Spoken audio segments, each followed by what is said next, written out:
people don't celebrate Easter, but um, happy Easter. I celebrate Easter. So, I want to say happy Easter to everyone that's celebrating Easter and recognizing Easter. Um, this is the Adroit Living section of the Erudition Network. And I want to give people time to come in. Hello, hello, everyone. I'm going to give people time to come in. Okay. So, how was your Easter? Any comments? Any comments? There's a lot going on in the news. I know it wasn't very safe for a lot of people this Easter holiday, but thank God we still here, and pray for your family, friends, and associates.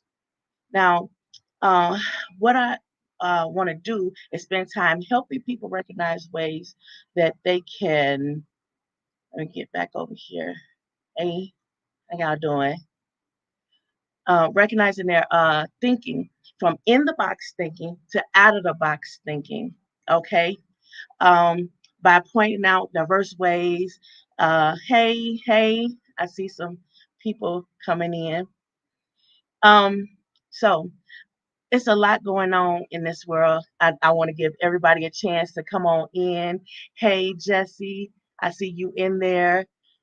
How you doing? How you doing? I appreciate the love. Love was needed and love is appreciated. Okay. And what the Erudition Network does is it's showing a lot of people how to think a bit more um, on your own. A lot of people, they thinking, and a lot of the thinking that they're doing is conditioned by someone else who is manipulating or controlling it, telling you what to read, when to read it, how to perceive it once you've read it. Imagine that, right? Now, I'm not knocking school. School is a good thing because it gets you started.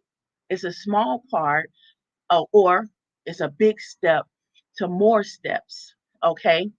So, a funny example of why I do this show. In the 80s, there was a curious little boy who asked an intelligent owl a question. I don't want to put Tootsie Roll Tootsie Pop out there, but I love that song. I love. Okay, and the little boy asked the owl, "How many licks does it take to get to the center of the candy?" Like, he wants to get to the piece that's the good part. How many licks do it take? And to a kid, that's a serious question. Everybody, back then wanted to know, how long does it take? They're licking on this sucker, and the owl takes the sucker and he licks it one, two, three, and bites it. That's dark. Now, if some of you guys were watching that, I know I'm dating myself, but if some of you all were watching that, much like me, I thought, oh my God, that's so shady. Why did that owl just do that? If it was done in today's time, that owl would be canceled. Okay. Cancel culture is deep. But anyway, uh, it conditioned a lot of dark stuff to be kind of funny, acceptable, white lies, fallacy type of thing. And it's like that became the norm, to think that, this is acceptable. It's funny, and you get a kid another sucker and you tell them the answer on the side, but they didn't show that. They showed some really extremely funny dark humor, and the kid, meanwhile, will probably cry. But back then, kids were tougher than what a lot of parents complain about today, or adults, I should say, complain about today, when they say kids, they can't take nothing. They're so weak. They crumble with everything. They're just folding under the pressure. They're folding under the pressure. So anyway, I noticed also TikTok has a baby who doesn't want to eat the food, right? I know some of you guys have already seen this TikTok. It's going viral. So the kid doesn't want to eat the food. So the parent, the adult, takes a toy, a plushie, and beats the goddamn toy into oblivion, and then tries to feed the food, the same food, to the plushie. Now the plushie accepts the food, and then the parent tries, or the adult tries to give the food to the baby once again, and successfully gives the baby the food. The baby takes the food. Now, if you've done this, I'm not knocking you. Funny is funny, and behind closed doors, you're likely doing the right thing when it comes to, being loving, compassionate, empathetic, and serious. But a lot of people, they don't see the serious part. They only see the part of the dark humor. They only see the part where things are going wrong and they're thinking this is the norm. They only see the white lie as acceptable behavior, acceptable conditioned thinking and behavior. The problem with that is this younger generation that's coming up watching that, they're thinking that this is acceptable across the board. They're taking this kind of behavior into the schools. They're taking this kind of behavior on the playground. Now, we already know if you went to traditional school of any sort, you already know what goes on the playgrounds that can make a whole lot of kids not want to go outside. Let's not act like everybody was out in the classroom was outside during recess. That didn't happen because that was the time where everybody was going to exercise that dark humor and say things like, "Oh, if you touch the blue fire, it's the one that's cold because blue means cold and yellow means hot and red means hot." It's a lot of dark humor going on those playgrounds. Boy catch girl kiss girl. It's a lot of stuff going on, and they know it's not acceptable back then in the 80s and 90s. They knew it wasn't acceptable, but later in the 90s, it got to be the norm where it was conditioned thinking, where it was acceptable to behave that way, where it was acceptable to disrespect your elders, where it's acceptable for people to say, okay, well, you knew I was joking, but you didn't say you were joking. So somebody swallowed a Tide Pod when you have to make it look like a magic trick that you didn't swallow the Tide Pod. Whole different story. But that's the kind of conditioned thinking we need to get out of. And that's why it's such an urgency for me to do these types of shows where we can see get just a little bit more guidance because it's a lot of people out here and I love it. I love how TikTok is going on here and they're developing these group therapy sessions and things like that. But you still have to understand that you still need more guidance. You still need somebody on there that knows a little bit something, about school so that you can, get a bit more guidance to go in the right direction in your out of the box thinking because you don't want to go too far left. Then you have a problem. But even though still you don't want to be so mainstream that everything you do is just like a facsimile copy of someone else that already did it, because copyright infringements is also a big problem. And you see, there's peer-reviewed studies. What is that? A peer-reviewed study is a bunch of scholars or people who are trying to write as a scholar, and they write, they observe things and they write about it, and they present their evidence as to what is happening, so that their peers can review it who have the degree or the doctorate or whatever higher upper echelon level of say so to make change. Now, those are the people you want to talk to. Those are the people you want to listen when you have an idea, when you have something going on. So those peer-reviewed studies are important to change. So there's about over 50 years worth of scholars and doctors who have stated they don't know why people behave the way they do. Yeah, you do. Yes, you do. I just gave you examples of why. Uh, and it's like, of course you do. Who did you think approved of uh, symbolism and symbolic messages? And there's even the best video games out there. They have psychologists on their team. And it's like, hi, Wiley. Catch a girl, kiss a girl wasn't dark. Many of us was in. Oh, yes. Oh, yes. Some people, them little girls that wasn't going to give it up, it was a traumatizing experience. It was a little dark. And, I was one of them girls that was like, ew, what? Yeah, it took me a while to actually like, or even think, but I always only wanted one guy. So it was like, it was really difficult for me.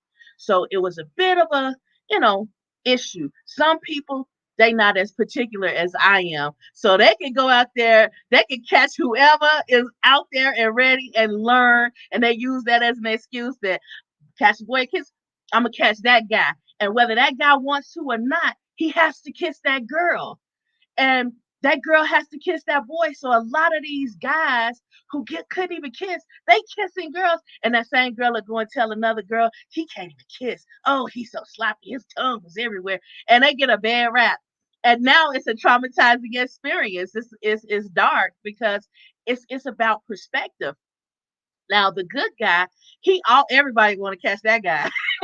Oh, he know how to kiss. He may not be too cute, but he know how to kiss, and he do such and such when he kiss. So everybody wants. So it kind of evolves into something dark according to the experience. So Wiley, you must have had some really good experiences if it was only enlightening. But like I was saying, the good games like Mario Brothers and things like that. Childhood. Oh wow. Well, it's perspective, it's enlightening, and it's a bit traumatic, and you kind of grow from it. In different ways, Uh disgusting failure to brush teeth. Yes, it was enlightening that you might want to brush your teeth for sure. A lot of guys, they didn't understand hygiene. They learned real quick. That was an enlightening experience for them. And a lot of young girls, they thought, that was a way to find out if they were attractive, but it kept swaying back and forth. Well, today he didn't kiss me, or today he wanted to kiss the other girl, and the same way with the guys. So it did get kind of, dark, and yeah, girls too. And it was like it just is about perspective, and unguided perspective is what I'm talking about, and proper guided perspective, because a lot of people, they want to think outside the box, and that's their innate thing in them, that they just naturally want to think outside the box and do things, but somebody's guiding them and pushing them back in the box and say, well, no, you can't do it like that, you got to do it like this, and no, you got to do this. And sometimes nowadays, girls were kissing girls back then, and they say, you can't do that, you can't do that. And it's like, we just practicing, because when we get ready to kiss John, that's the best kisser on the team. We gotta be ready. What did he do? He didn't kiss me yet. So you kiss me and tell me what it felt like.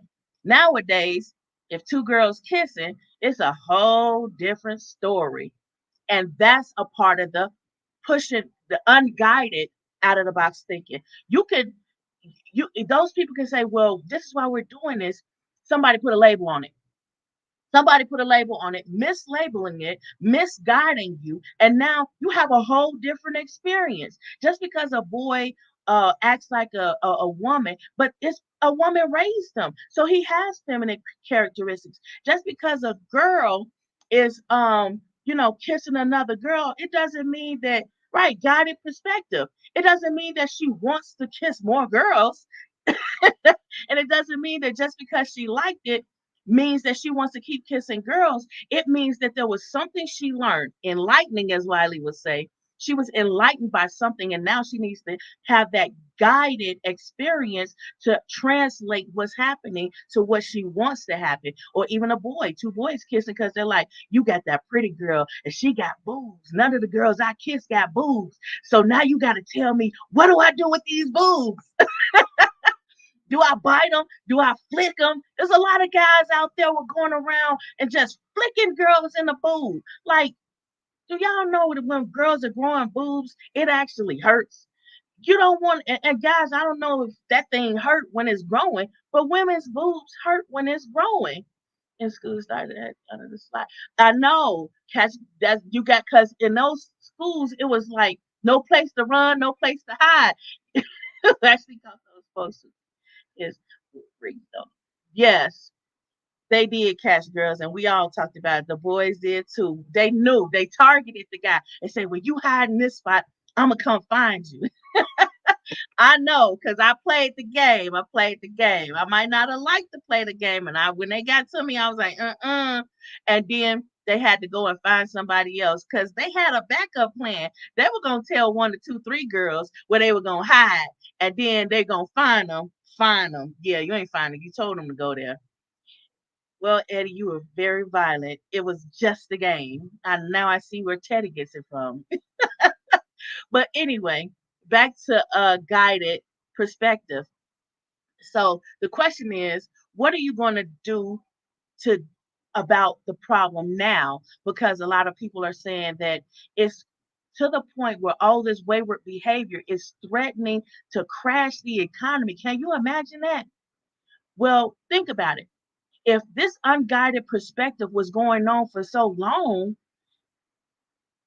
what did you think it was going to lead to when those kids grew up and had kids and raised kids and those kids grew up? What did you think was going to happen? You just like two generations removed, and the way kids are popping out babies, and let's not say um kids popping out babies, but they underage, they don't know, catch boy kiss girl, all that sort of thing.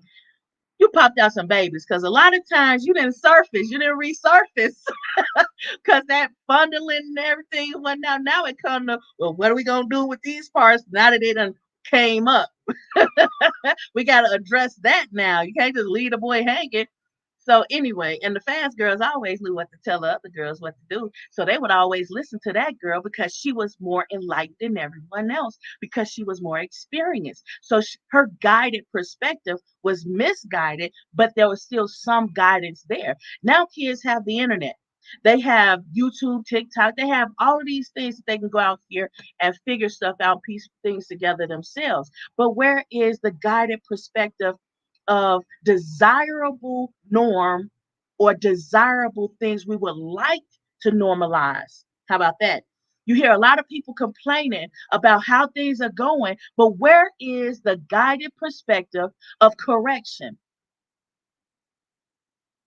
I don't see y'all in the comments saying, here am I. Okay, so I'm going to say, here am I.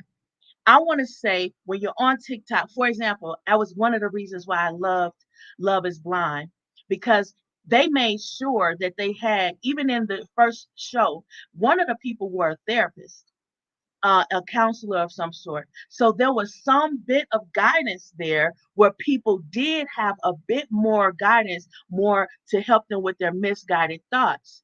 It's a lot of misguided perspective. Yes, it is. And that's exactly why I am trying to do this show. Hey, Sean Anthony, because we need some sort of guidance where you have some people that you can rely on, and a lot of, like the last show I said how I love the fact that Judge Katanji Brown Jackson was out in the public's eye, and all of the things that she went through. It showed people how a virtuous woman can be ridiculed, torn, tethered, pulled into different directions, and she still maintains her virtue.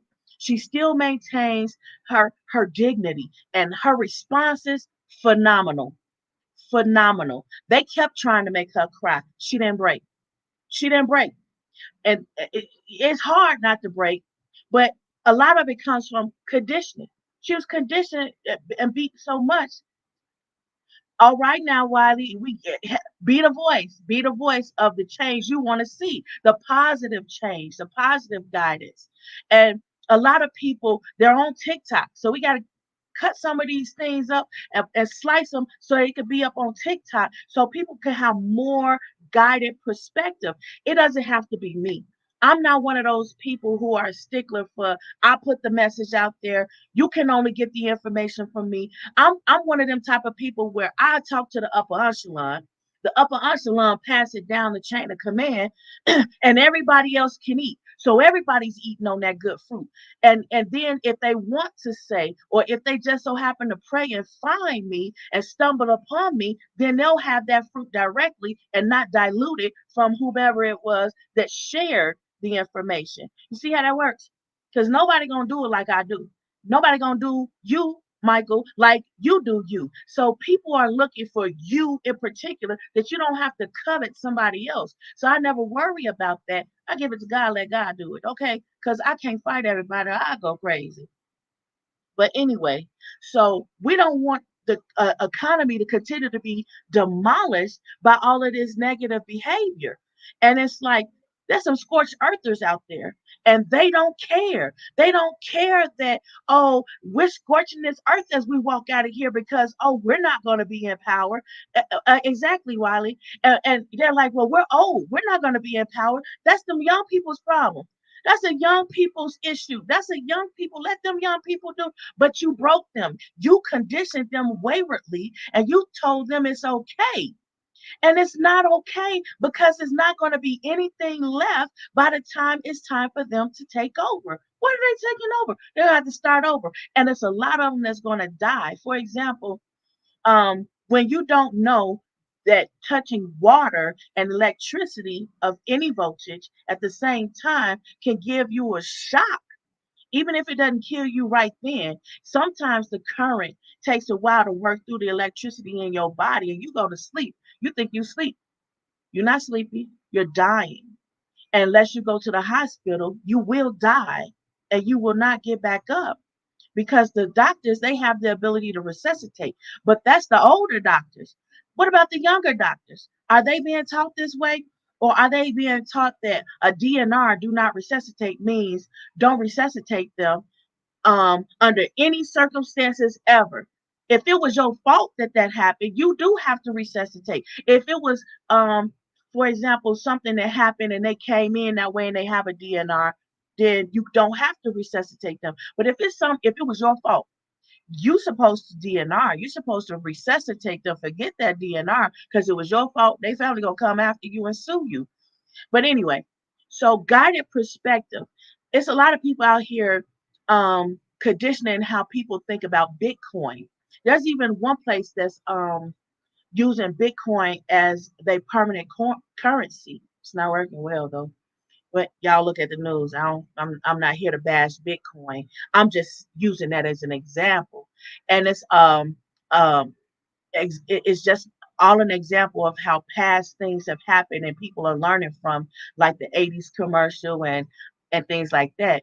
But on the news I saw that this young lady, she had already been taken and swindled by those companies with those reverse mortgages and all of those other things. And she was like, I'm not doing Bitcoin. I'm not doing Bitcoin because I'm tired of people taking candy from me like I'm a baby.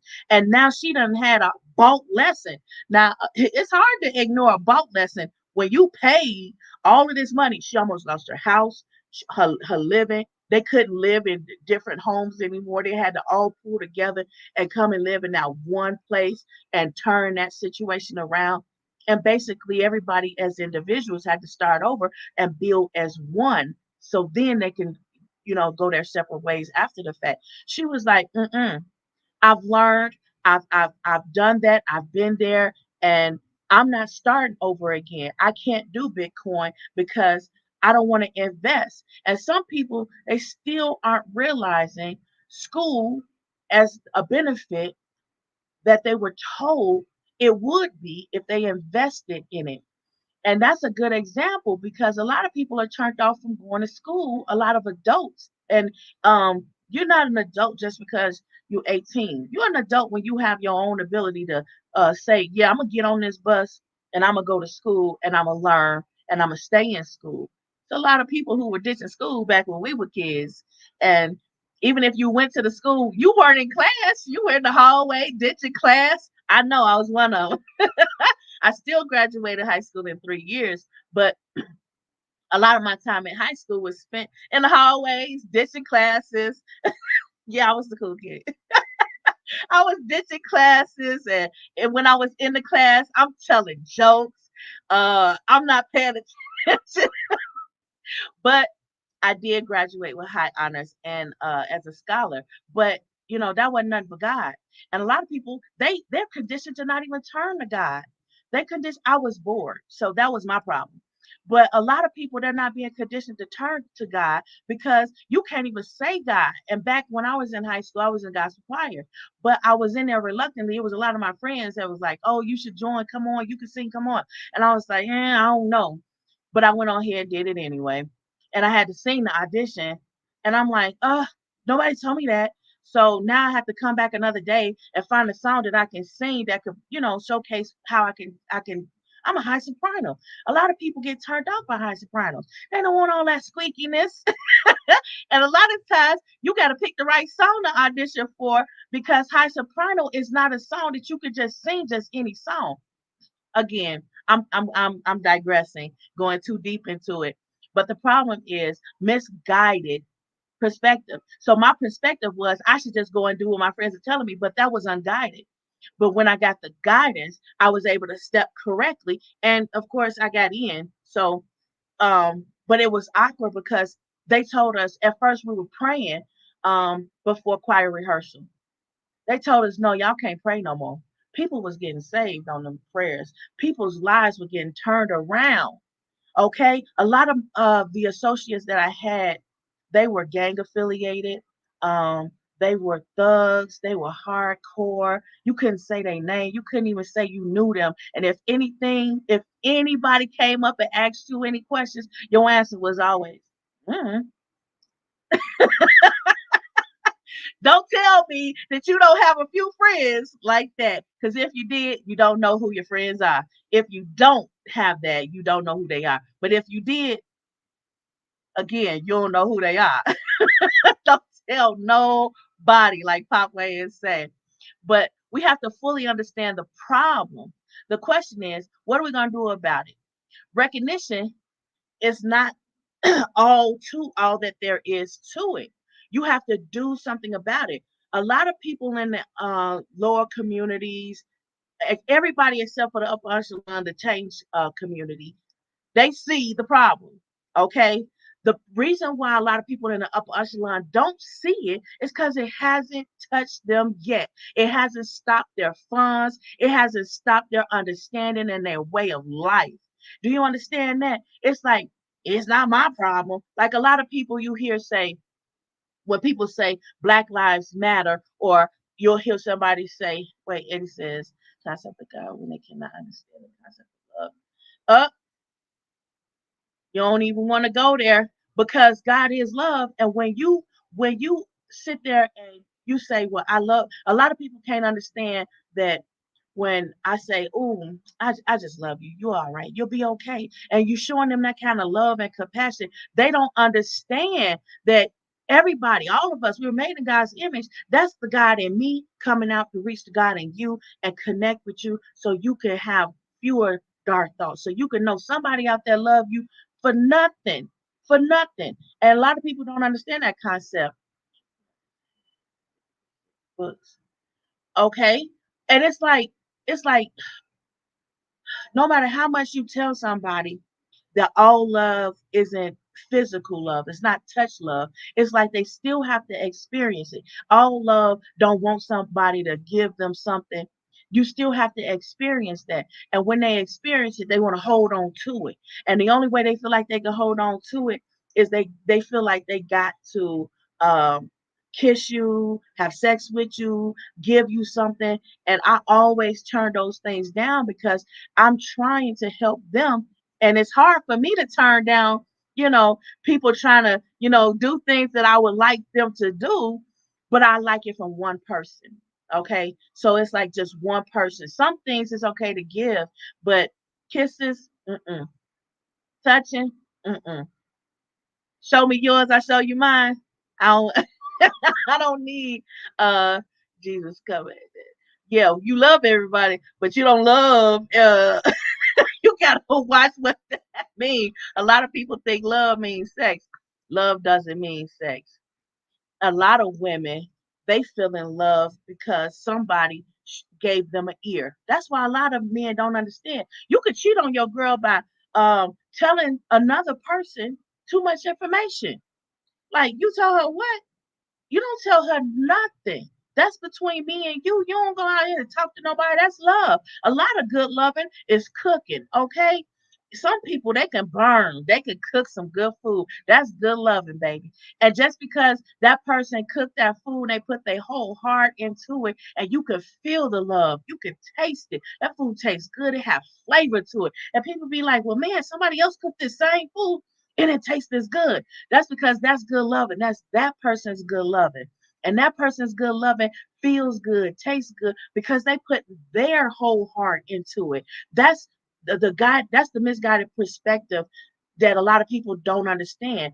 Why is it that your food tastes better than this person's food? It is your love put into that food, that dish. And sometimes people be tired, they don't want to cook. But when they know, oh, y'all coming home from the military, where my military people out there? Where my military people? Oh, y'all coming home on leave? Okay, well, I'm going to cook such and such. I'm going to cook this and I'm going to cook that. And they'll burn that food some good. Oh my God. And the flavor that's in it, you could taste all the love. They say, well, I missed you. I missed you so much. Let me cook you something to eat. And you go over there, you'll have a good meal and you'll feel so loved because this is the food that you can't get when you somewhere else, when you deployed somewhere else or you stationed somewhere else. You can't get that good loving. So all of that good loving is needed and appreciated. So I know myself, I appreciate it.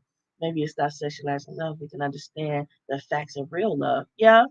But how are we going to do that? How are we going to do that when everybody can't take heed to wise counsel and have wise counsel to be understood as love? Even if it's tough love, because it's something that you're being told that somebody mad about that they told you. Oh, you and your feelings. I asked you if I was fat. You said, yeah. It's all about how you say it too. Just like it's about how you cook that same food. You get the same message. It's just different ways of putting love to it. So we fully understand the problem. Now we have to use adroit living to cleverly, skillfully think of how to use all of that information. Put all those things in your wheelhouse. Put all those things in your resources as tools to use. Okay, that's why I created that hierarchy of needs chart. Now, by the comments, do you want me to create a hierarchy of needs chart for things like school for adults and for kids? Do you want me to show one example? Does somebody want to come on here and give me some things that we could put in there and build your hierarchy of needs chart? Tell me by the likes, comments, and subscribe and ring my bell, okay? And we'll get it in because sometimes the only way that we can recondition ourselves is I know you don't want to write it down, but we have to write something down so we can have some guidance. And that's how a lot of teaching gets understood because you can put your hands on something. Yeah. And a lot of teaching gets done by your stomach. So this good fruit, I'm telling you, you're going to eat it up. You're going to love it, and it's going to take root. It's going to take deep root. But you have to work and take heed to it to actually put it into play. And once you do, I guarantee you this works. How do I know? This is what I do. That's how I know. So I don't come on here to tell you, as just a regular person who's telling you some advice and you're taking the advice as if it's golden. I'm telling you as a professional that this is what I have done, tried and true, and it's free. Okay, so we can do that. A lot of times people say, well, why you got to do that? People are hiring people for jobs. There are peer reviewed studies, we just talked about that and what that means, that are showing that jobs are being lost. Jobs are being, um, what do I mean by lost? They're out there, but they're not being utilized for the thing that we're supposed to be utilizing it for, and you can't get the right person in the position, so that job closes. It's like downsizing. Remember when everybody was downsizing businesses and they were cutting jobs and they were piling on more work for the people that stayed? That was bogus. That was bogus. They knew that. And they knew that the job retention was high because people were overwhelmed with work and they didn't have enough people. They didn't have enough bodies for that. Yeah. Yeah, yeah, Eddie. Practice what you preach. Okay. That's all I'm gonna say. Practice what you preach. A lot of times we'll say something, we know the answer, but is it in practice?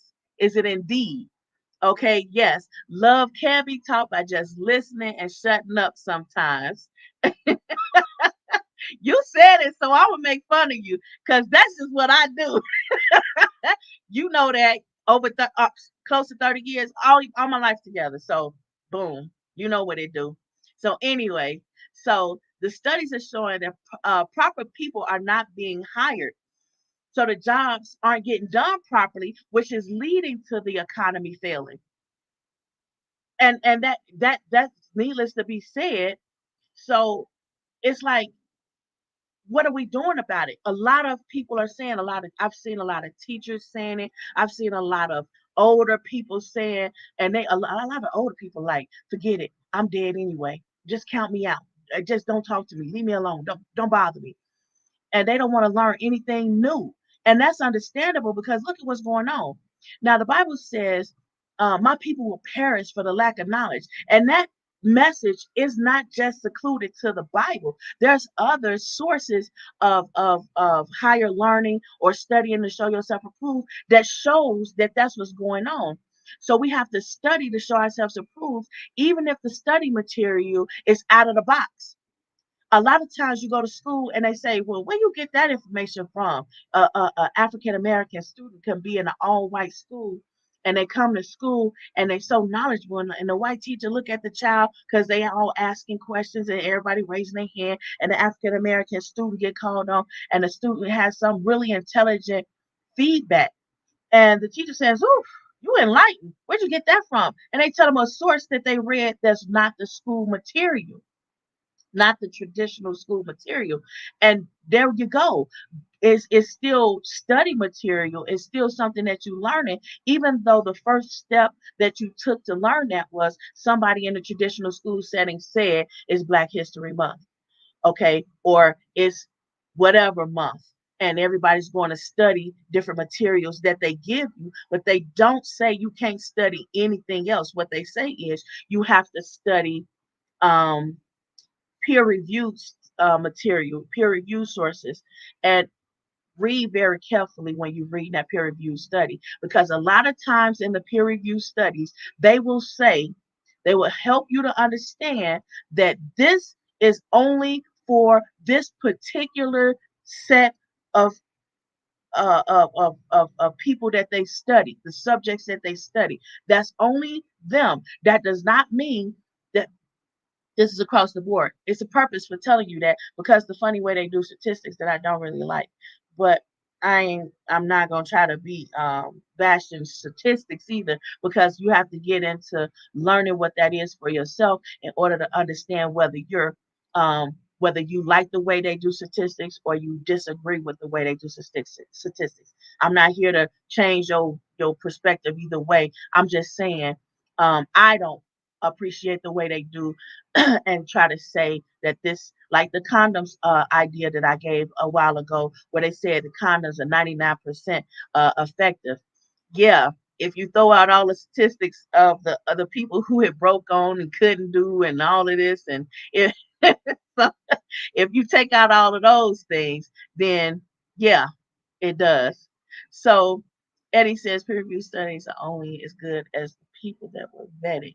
Yeah, and a lot of times the people that were vetted, they were only on there for guided reasons. Okay.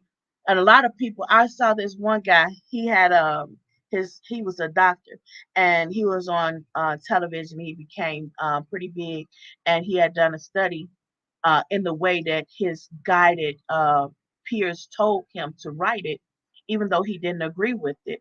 And he did so because he wanted the title and the grade.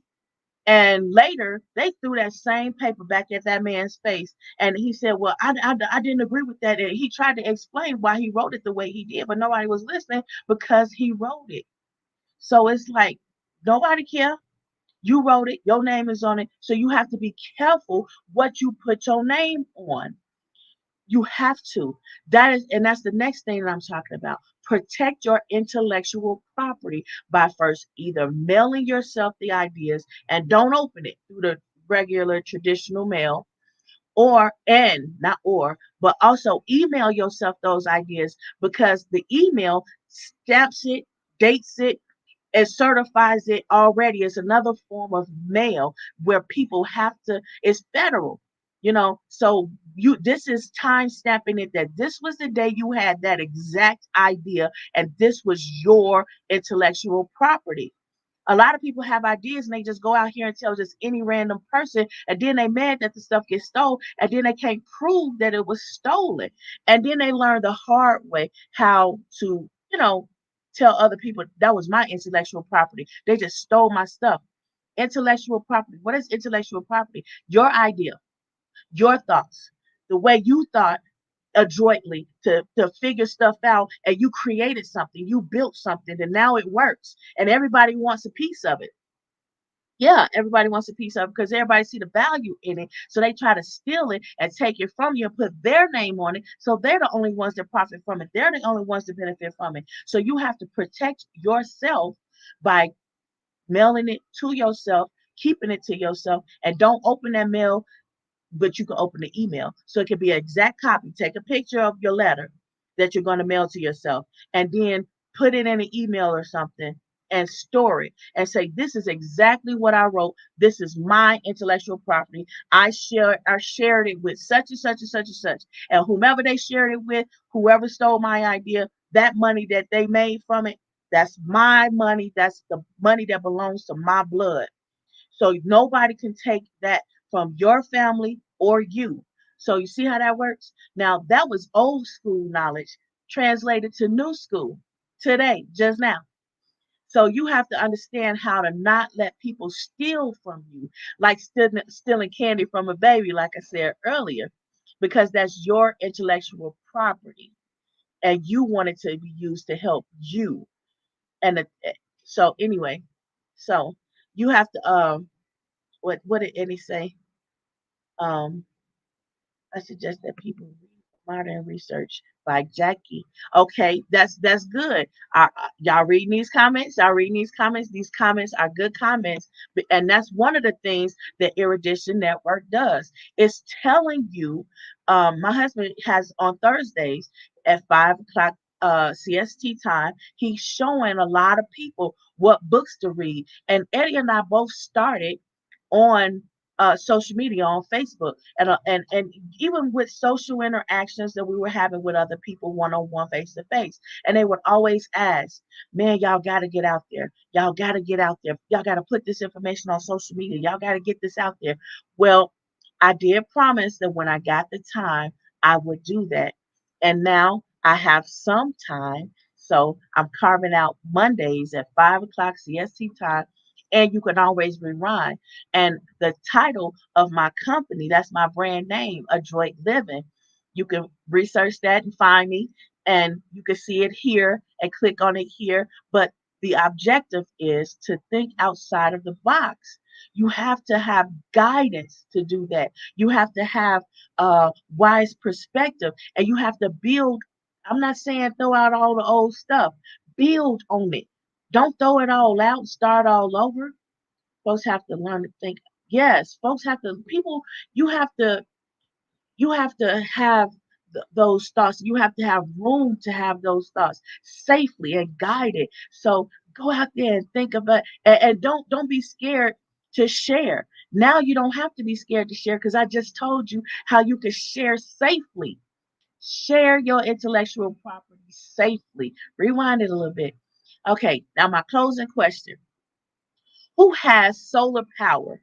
Can you put reflectors on it during the winter months, so that the during the winter months it because solar panels don't absorb as much light during the winter months. Can you put like some foil on something and let that light reflect into, there to feed into your battery bank?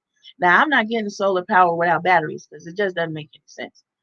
That's my opinion. I'm sticking to it. And I see a lot of DIYers. I don't see any of them not using batteries. And they work. And they're like, we don't care what happens to the earth. They can scorch earth. We got a whole community in a bunker to put everybody in. I saw one guy, he has, I don't know, 20 floors down of a bunker, And in that bunker, it's a whole resort and several rooms and bidets, so they don't need TP. Okay, they don't need toilet paper. So and they have a school set up, a system where they can get online and get on the internet. And they have a place where they're growing their food. Now, Adroit Living also grows food, and I'm putting them towers on as soon as I can. But it has been on my Facebook page, Pumpkin Phillips. So hit that up so you can see what that is and inbox me so you can get one as well because I do sell them and the materials that you would need to grow whatever you want to grow. And I can tell you where you can get your seeds from that doesn't have spider mites for all of my tower grower viewers out there. Okay, so anyway, it's a lot of people who's off grid. None of those people who are using solar power are doing it on the grid. The whole objective is to get off the grid because it's failing, much like the economy. Okay. A lot of people are trying to figure out how do I get out of this? It's a lot of teachers quitting their jobs at a disproportionate rate because of everything that's going on. And if we don't address this, now I'm trying to write and get it out there so that we can change it, but I got to get my peers to review it before I can put it out there. But once I get it out there, and if it's even if it's rejected, I'm going to get it out there because this is something that we have to do. We have to address it. And if my Uncle Fred Shuttlesworth waited for the rest of the world to catch up, if Dr. Martin Luther King Jr. waited for the rest of the world to accept in the peer reviews and go through all of these measures, we'd still be stuck. We'd still be stuck. We wouldn't have any diversity, and we'd be so dependent, more dependent than we are with what's going on in Shanghai. I don't know if you've been watching the nightly news, but I watch the nightly news. I've always watched the news because I want to know what's going on because I read somewhere you must watch and pray. And you can't watch the signs and pray with your eyes closed and you ain't looking at nothing. So you have to watch what's going on. So I see what's going on. And the place that's manufacturing and building and shipping everything that we use, almost all, is being shut down. All of them canisters that's coming from China and Shanghai and all of them places, they're shutting it down. They have kicked these people out of their homes, but after they shut down a whole community of workers, now people sleeping in their offices because they got to get a little trickle of some sort of work going on, but that's still not enough to feed the world. It's not going to feed the world. So you have to recondition your thinking so that you can survive, so you can live. My grandma, my dear, she used to grow vegetables in her backyard. She used to grow things, and we go over to her house and we would eat those vegetables. They were good. Those tomatoes came right out the ground, and we ate it. Okay, we still here. I'm still here to tell about it. So yes, live. Never consider this. Yep. Yeah. Y'all reading these comments? This is what I'm trying to say. If we're not investing in doing these things, what's going to happen to us? What's going to happen to our children? It's not just about protecting your intellectual property as much as it is about protecting your ability to thrive, your ability to live, your ability to live though they scorched earth on their way out. The older people trickle down to the young people. You have to have a way to think outside of the box and condition yourself to live, even though you don't have the directions, you don't have the guidance, you don't have, oh, fire blue, don't touch that. That's hot. Oh, red fire, that's hot too. You can't have somebody hovering over you 24/7 to say this is how you got to do this and this how you can have, and that's why a lot of these YouTube videos are coming in handy for so many people because you're going to get your understanding. You're going to get your understanding by asking questions until you get the answer that resonates with you, that sits well with you, that you can work with, that strikes a chord with you so that you can think cleverly, wisely, and skillfully craft something that suits your needs. That's adroit. That's what adroit means. That's what adroit living means. So people won't keep taking candy from you like you a baby. You're not gonna be that one. You're gonna understand that this is how I do what? Got it. Who said it? Oh, this person said it. Now let me go validate that by trying it or seeing who has tried it, or what's going on. So another one of my closing questions: who has an electric car? Got anybody got an electric car like a Tesla? Who has one of those? Tesla shut down too, by the way. But anyway, who has one of those? I want to know. You know how in a normal, a regular car that just takes gasoline, it sometimes the kids will leave the light on in the car. You come back to the car, it depends. You know how long you've been gone. That car shut down because it's drained the battery. In the electric cars, is that what's going on? I don't know. I need to know. Or is there like a solar panel on those cars that so it could continue to collect solar energy, get out battery just a little something something so that you can get back from A to B? I don't know. I need to know, especially with these gas prices, because nobody's trying to go nowhere. You're not quarantined by law, but them gas prices are definitely quarantining some folks. Okay, who paying all that money for that gas? Y'all better carpool. And Uber is, I'm sure it's gotten more expensive, but can you put solar panels on your cars? Because I know, like the RVs, a lot of people, the rent too high. A lot of people don't have a home to live in, a traditional home.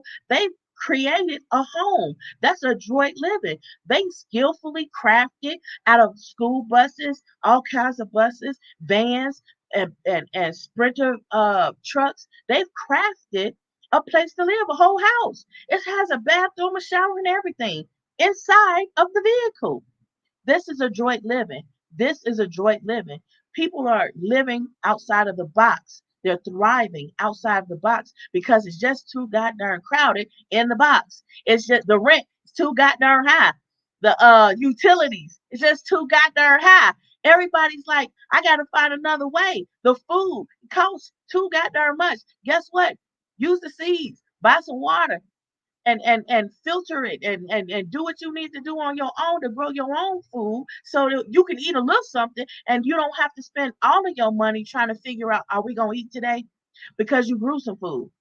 So you don't have to do that. You don't have to be so dependent on what's accessible in this box that I can use to live on. Stop robbing people.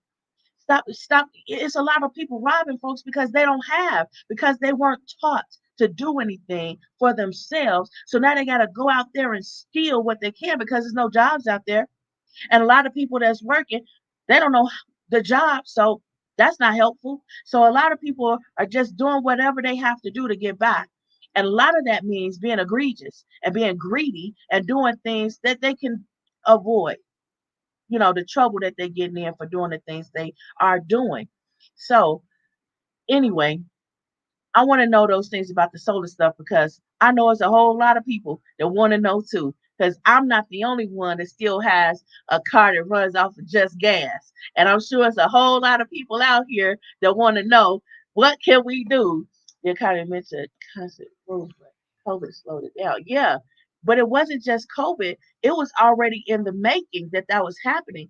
And a lot of companies were already looking into remote jobs and job sharing and just different things to keep the economy rolling, but it just wasn't working. And in my opinion, when the pandemic hit and quarantine and everything, it just expedited a whole lot of thinking that was already in the pipeline. And a lot of people were seeing it and they were thinking, I'm going to be retired before that's my problem. Another misguided, you know, evaluation. So I don't want to say um, that a lot of people just don't know. It's just misguided because they're using a particular statistic that they feel is productive when a lot of times it's not. It's not productive. It's only productive for the purpose that they wrote it for it to be, if that makes sense. For example, um, every two people can have a broken leg, and two people can have a broken leg.